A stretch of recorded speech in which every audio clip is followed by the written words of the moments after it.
প্রাচীন ঐতিহ্য ও প্রত্নতাত্ত্বিক নিদর্শনের কেন্দ্রভূমি নাটোর জেলা। নাটোর জেলার অনেক ঐতিহাসিক নিদর্শনের মধ্যে উল্লেখযোগ্য হচ্ছে রানী ভবানীর স্মৃতি বিজড়িত নাটোর রাজবাড়ি। হ্যালো ফ্রেন্ডস, আমরা এখন নাটোর রাজবাড়িতে আপনাদের ঘুরে দেখাবো নাটোরের রানী ভবানীর রাজবাড়ি এবং শোনাবো রাজবাড়ির ঐতিহাসিক কাহিনী।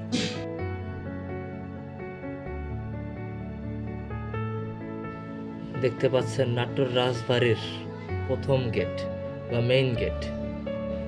আস্তে আস্তে করে ঢুকে পড়লাম আমরা নাটোর রাজবাড়ির ভিতরে।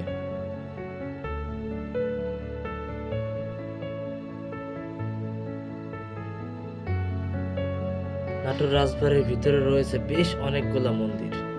আমার সামনেই দেখতে পাচ্ছেন বাবা লোকনাথের মন্দির একটা,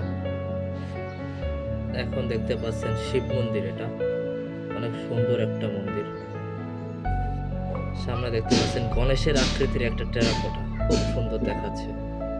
এখানে একটা তিন মুখওয়ালা সাপ, দেখতে ভয় লাগছে। জয় বজরংবলী।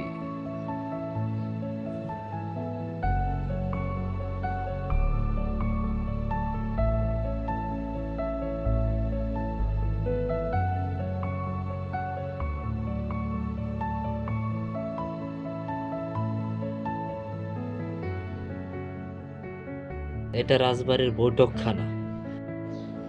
একসময় এই বৈঠকখানায় বসে রাজারা বিভিন্ন ধরনের প্ল্যান এবং পরিকল্পনা করত। বলে রাখা ভালো, ঐতিহাসিকদের মতে এই নাটোর রাজবংশের উৎপত্তি হয় অষ্টাদশ শতকের শুরুতে, প্রায় 1706 খ্রিস্টাব্দে, মতান্তরে 1710 খ্রিস্টাব্দে। রাজা রামজীবন নাটোর রাজবংশের প্রথম রাজা হিসেবে প্রতিষ্ঠা লাভ করেন। রাজা রামজীবনের মৃত্যুর পর রাজা হন দত্তক পুত্ররা। তারপর 1730 খ্রিস্টাব্দে রানী ভবানীর সাথে রামকান্তের বিয়ে হয়। 1748 সালে রাজা রামকান্তের মৃত্যুর পর নবাব আলীবর্দী খাঁ রানী ভবানীর উপর জমিদারি পরিচালনার ভার অর্পণ করেন।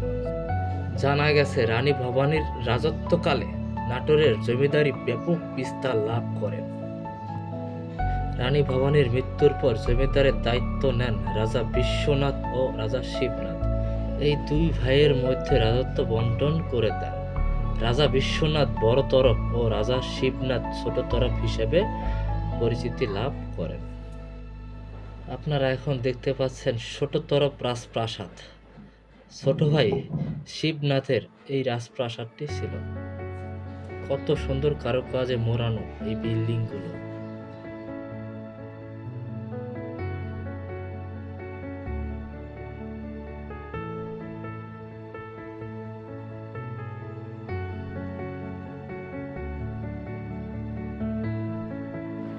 এখন দেখতে পাচ্ছেন অপরাধীদের শাস্তির স্থান। যারাই অপরাধ করত এখানে তাদেরকে শুলে চড়ানো হতো। দেখতে পাচ্ছেন কত ভয়ঙ্কর ছিল তখনকার এই শাস্তিগুলো। এটা আনন্দময়ী কালী মাতা মন্দির।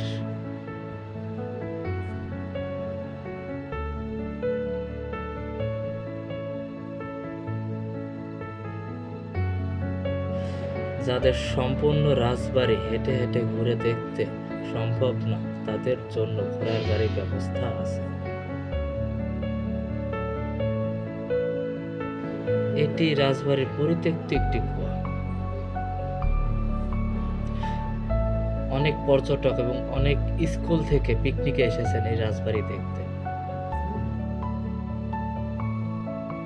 এখন আমরা ঢুকতে চলেছি শ্যামসুন্দর মন্দিরের ভিতরে। এই মন্দিরটি সংস্কারের কাজ চলতেছে, তাই ভিতরে ঢুকতে পারিনি।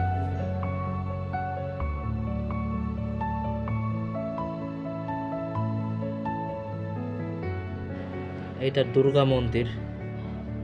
পাশে বলি দেওয়া হতো আগে, এখনো দেওয়া হয় এখানে পূজার সময়। এখানে এখন দেখতে পাচ্ছেন পূজা চলতেছে দুর্গা মন্দিরের ভিতরে।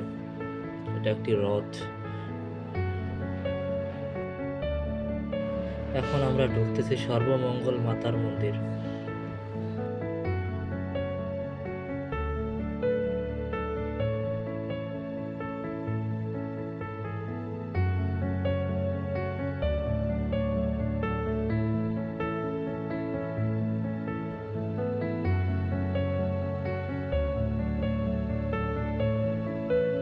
এখন আছি কালাচাঁদ মন্দির ও গোপীনাথ মন্দিরের ভিতরে। এটি একটি কালী মন্দির। একটা সময় এখানে কালী মন্দির ছিল, এখন এই মন্দিরের মাঝখান দিয়ে একটি গাছ হয়ে গিয়েছে। এই মন্দিরের বয়স প্রায় 300 বছর, 300 থেকে 400 বছর হবে। তবু এখানে প্রতিদিনই পূজা অর্চনা করা হয়। কতটা জরাজীর্ণ অবস্থা আছে এই বিল্ডিংগুলো। হ্যালো, এখন দেখতে পাচ্ছেন বড়তর বা রাজা বিশ্বনাথের রাজপ্রাসাদ।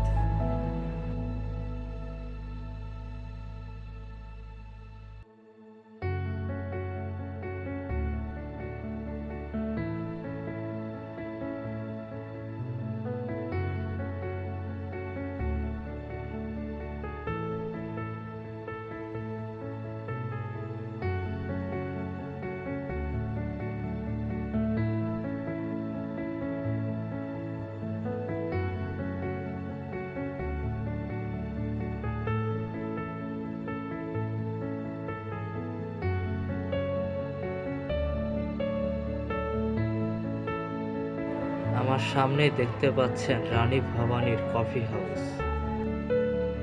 এটি রানী ভবানীর রাজমহল ছিল বা রানী মহল ছিল।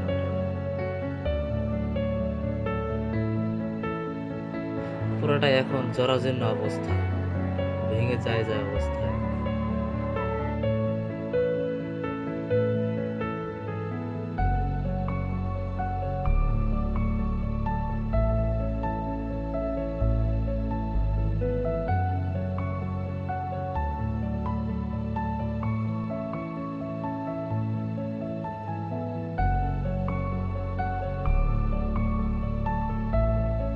ইটগুলো খসে খসে পড়তেছে।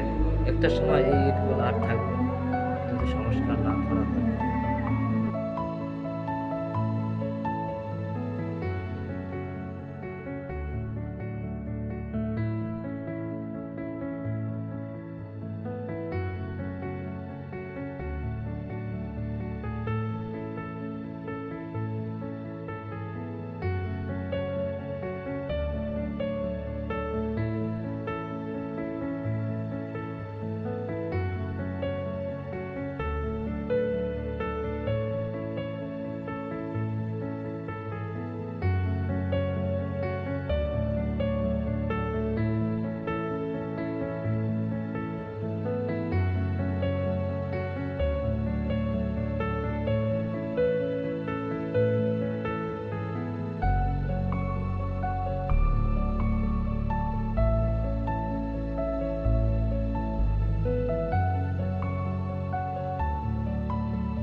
ধন্যবাদ সকলকে আমাদের সাথে থাকার জন্য।